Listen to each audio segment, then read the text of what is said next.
According to Curation's story, God was not satisfied with the universe until he curated woman. And that shows how important women are. So, happy International Women's Day to all amazing, beautiful, thriving, striving, and bold women out there. We are the big deal. May we be them, may we know them, and may we raise them.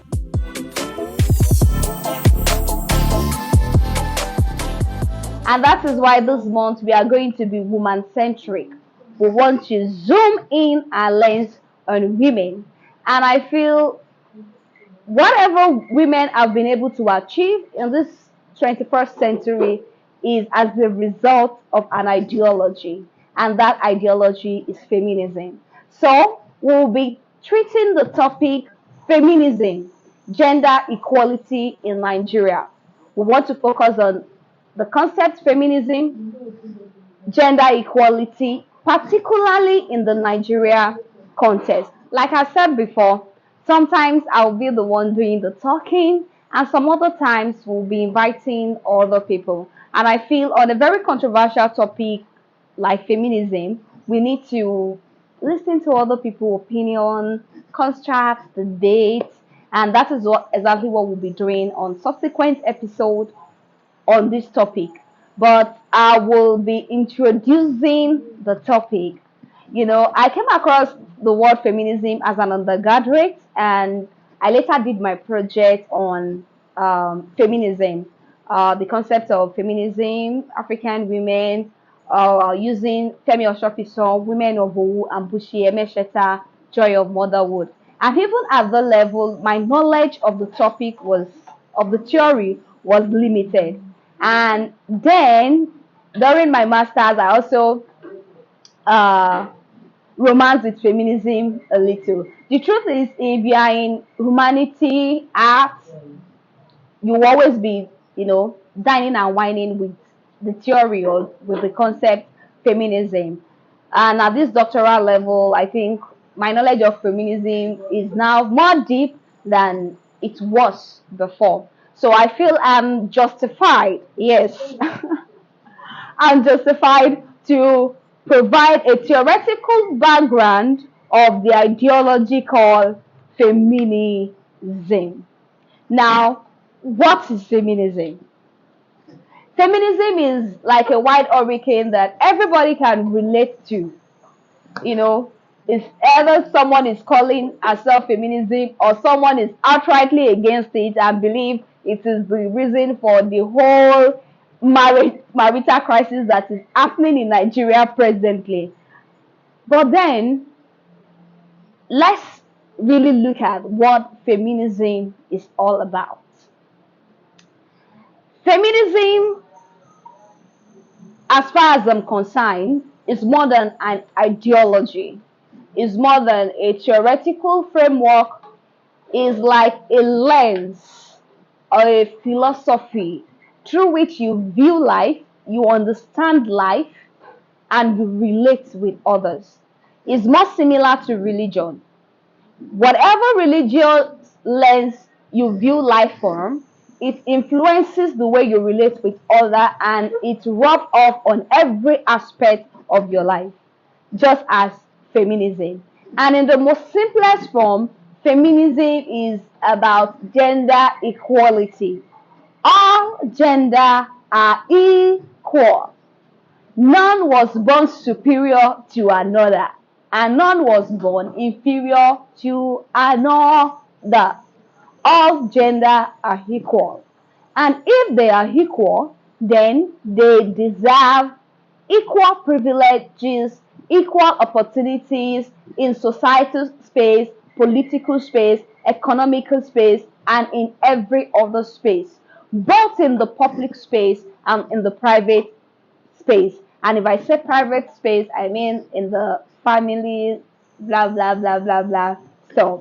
That is what feminism is all about. And let me quickly note that we live in an era of social media where there are a lot of misguided women out there parading themselves as feminists, and they are anti-men, and they try to define themselves as being feminists. Well, feminism is not anti-men. Feminists do not hate men.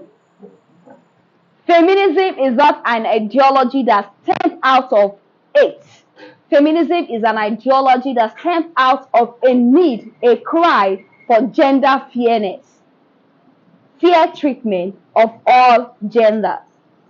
There is a name for people, and let me say an ideology category, a special category for people that hate men outrightly, and that is misandry. If you hate man outrightly, if you believe fuck men, fuck this one, you don't want to live your life with men, you don't even want to relate with them, you just hate them outrightly, you might see a psychologist or probably practice your misandry, you know, boldly. But don't hide under the carpet, or don't hide behind the backdrop of being a feminist. Now, having said that, on this episode, because feminism is a colossal theory, it is a broad theory with different, let me use this term because it's more relatable, with different denomination. You know, I've compared feminism with religion before. Yes, it is. It is a belief, and it has different denomination under it. For instance, Christianity, we have Redeemer, we have Catholic, we have this one, that one. So also in feminism, we have different school of theory. So when I come across females that say, I am a feminist, I ask them, which school of thought? And they start laughing. It shows that you don't even really have full idea of what you claim to practice or claim to be. On this episode, we'll be dealing with different type of feminism, what differentiates them from each other, whether feminism is a curse or a blessing to humanity, and what we were practicing before feminism came to form. I pray I'll be able to do the introductory part with 2 episodes, then we start having guests and we start dealing with practical issue as regard the topic feminism, gender equality in the Nigeria context. But today I want to focus on the patriarchal culture. You cannot really appreciate feminism as a theory or an ideology and its influence on humanity if we don't look at what we have before feminism. In fact, most Nigerian male that I've met before will be like, the olden era is better. The back in the days, culture, we have spoiled our culture. Back in the days, women kneel down to great men. Back in the days, women don't challenge men, and the world was better then than this one and that one and that one. That is a very shallow viewpoint, and you are concentrating on probably the marital aspect alone. And most people that talk about feminism limit it to marriage. When you are talking about gender equality and superiority, they limit it to marriage. Hello, this gender superiority, inferiority, or equality is not limited to marriage alone. We are talking about societal place, we are talking about workplace, we are talking about political space, we are talking about economical space. So why just focus on one aspect of marriage? Or let's leave that. Let's go back to that olden era that you claim was much more better, or was much more ideal before feminism came into being. I won't want to bore you out with theory or history about the historical development of feminism, but yes, feminism emerged as a response to women marginalization in the Western culture, Europe. And Mary Wollstonecraft is credited to be the founder of feminism through a book she published in 1792 titled The Vindication of Women's Rights. And this book awakened some consciousness in women of that era that led to the development of feminism, that led to the cultural change, cultural battle, cultural, questioning and everything that existed that make what we can call feminism to be in place today. And what was the culture back then? What was it like? Before feminism, what the world practiced, in fact, in almost all cultures of the world, we have a patriarchal culture. A patriarchal culture is identified and characterized by these four things, which is male dominance. It is a male dominated world. Male domain is the public space. They dominate the political, the social, the economical, in fact, the home. Women have no place, women have no role, save to be wife, daughter, assist with domestic work, and of course, perform or offer, not even perform, offer their body for, offer their body to pleasure men, which is some sort of duty, a duty you are obliged to do, just as a servant to a master, some sort of, I'm not being too extreme, I'm not being too extreme. That is the role in which women are subjected to play during patriarchal era, when patriarchal culture was what was in place. Another characteristic of patriarchal culture is male identification. Men are the only one that have an identity of their own. Women do not have identity. In fact, they are not even counted. Right from my toddler age, children age, I've been wondering, why on earth will you read the Bible and they will make mention of 5,000 men? Are there no women there? They will make mention of 10,000 men. You will never see them count women. Because in truth, during those old era, those patriarchal era, women do not have identity and they do not count. In fact, it's like saying that they are less of a human. Another characteristics of this patriarchal culture is that it is male-centered, male-focused. In fact, it's very relatable in my culture, in Yoruba culture in Nigeria. They will even tell you that female children are not children. And for someone like me that was born in an all-female house, countless times I have had my father's friends say, you don't really have children. You don't really have children that will carry on or will keep promoting your family identity. In the patriarchal culture, male have this obsession of control. They are in control of everything, even the household. Women are not decision maker. You are just to obey your lord, your husband, and of course, most men mistakenly go back to that era and say things were peaceful or the marriage scene was peaceful back then. You can't say the marriage scene was peaceful back then. It's just like saying during colonial era, the subjects, the slaves, were contented with how they are being treated when they don't even have a voice, when they are not even given certain privileges that was obtainable to every other person. So, by 18th century, there was a general consciousness that came upon women, and this is it, that all we have been taught to be, all we have been said to be, the place and role provided for us in these cultures are not natural. Women are not naturally inferior. Women are not naturally dullard. Women are not naturally incapable of holding political, economical, and social roles.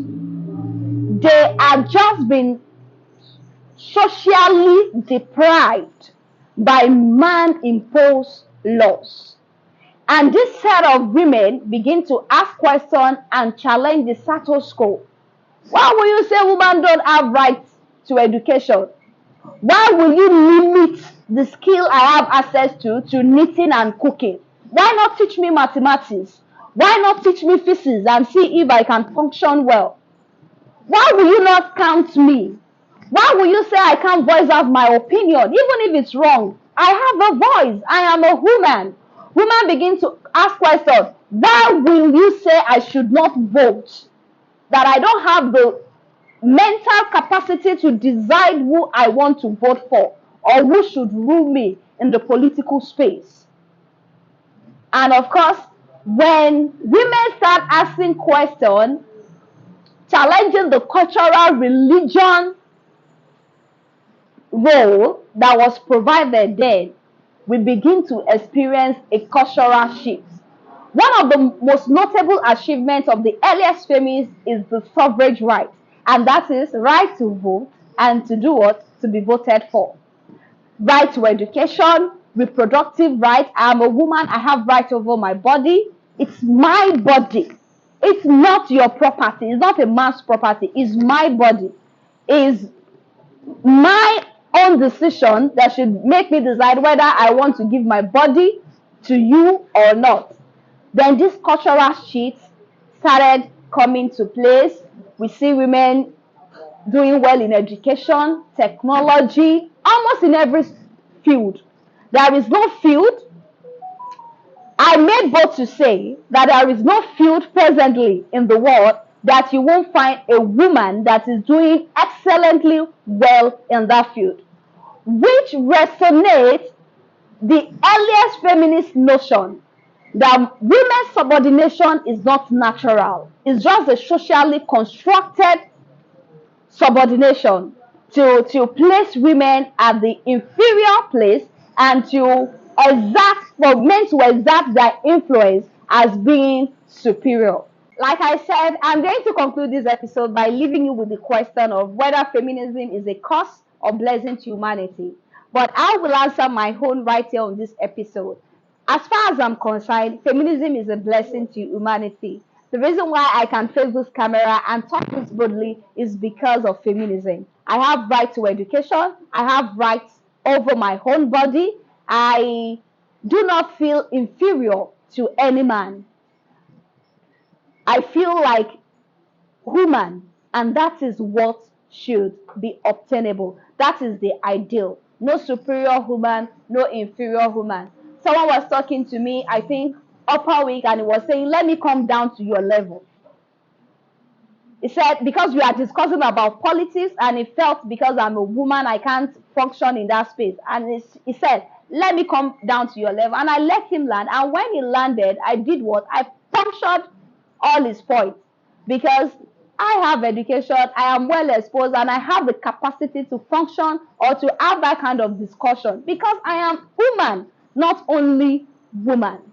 So I'm going to stop here, and coming episode, I'm going to talk about different types of feminism, their precepts, and what differentiates them from other feminism. And of course, we'll bring in different people to give in their perspective and view of feminism, the concept of gender equality in the Nigeria context. So, women, keep striving, and keep breaking new ground.